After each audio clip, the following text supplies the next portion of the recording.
कल 17 सितंबर को एफओएमसी की मीटिंग है और मार्केट की एक्सपेक्टेशन बिल्कुल क्लियर है कि मार्केट में 25 बीपीएस का रेट कट होगा और इसके 96% चांस हैं। लेकिन सवाल यह है कि भाई इसके बाद मार्केट में क्या होगा। देखो, रेट कट तो यूजुअली पॉजिटिव होता है, लेकिन जब central bank aggressively rate cut करते हैं ना, तो इसका मतलब होता है कि भाई इकोनॉमी में कुछ ना कुछ प्रॉब्लम्स हैं, जिसकी वजह से मार्केट बुलिश होने के बजाय क्रैश भी कर सकती है। वो कैसे कर सकती हैं?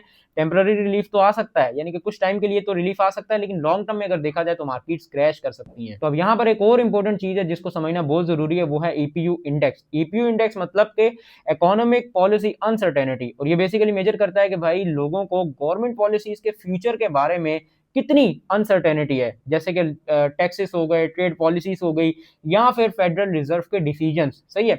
और जितनी ज्यादा अनसर्टेनिटी होती है उतना ही लोग इन्वेस्टमेंट रोक कर रखते हैं। ठीक है, जो बड़ी कंपनीज होती हैं वो अपनी हायरिंग स्लो कर देती है, और जो कंज्यूमर स्पेंडिंग है वो भी गिर जाती है, और इसका रिजल्ट क्या निकलता है? इकोनॉमी स्लो हो जाती है। और अगर आपको अब 2008 का फाइनेंशियल जो क्राइसिस की वजह से क्रैश आया था, अगर वो याद हो ना, उस वक्त भी ईपीयू इंडेक्स बहुत हाई पे चल रहा था, और कोई भी नहीं जानता था कि भाई गवर्नमेंट जो है वो बेल आउट करेगी या नहीं, कौन सा बैंक जो है वो सर्वाइव करेगा, और मार्केट कितना मजीद क्रैश ले सकती है।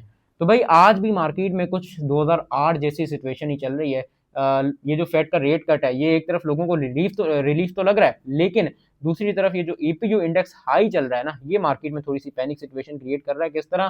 क्योंकि भाई अगर पॉलिसीज क्लियर और प्रिडिक्टेबल ना हुई तो मार्केट फिर से एक पैनिक मोड में आएगी, और लॉन्ग टर्म रन में मार्केट फिर से एक डीप क्रैश भी ले सकती है। तो याद रखना भाई, फेड का रेट कट ही देखना काफी नहीं होता, मार्केट के लिए कुछ इंपॉर्टेंट चीजें जैसे कि सर्टेनिटी और ट्रस्ट पॉलिसीज जो है, इन चीजों को भी देखना बहुत ज्यादा जरूरी होता है। सही है। और जहां अनसर्टेनिटी ज्यादा होगी वहां क्रैश का रिस्क ज्यादा होगा। सही है। तो ये क्लियर मैंने आपको समझा दिया कि रेट कट और ईपीयू इंडेक्स और ये सारी चीजों को फैक्टर करोगे। अगर तो आप ये सोच रहे हो कि भाई रेट कट होने वाला है और आप जो है वो मार्केट में इन्वेस्टमेंट कर देते हो या करने वाले हो, तो इन्वेस्टमेंट करने से पहले एक चीज सोच लेना कि ये जो पैसा अभी आप मार्केट में लगाने लगे हो, ये आप खुद लगा रहे हो या फिर ये पैसा मार्केट आपसे लगवाना चाह रही है।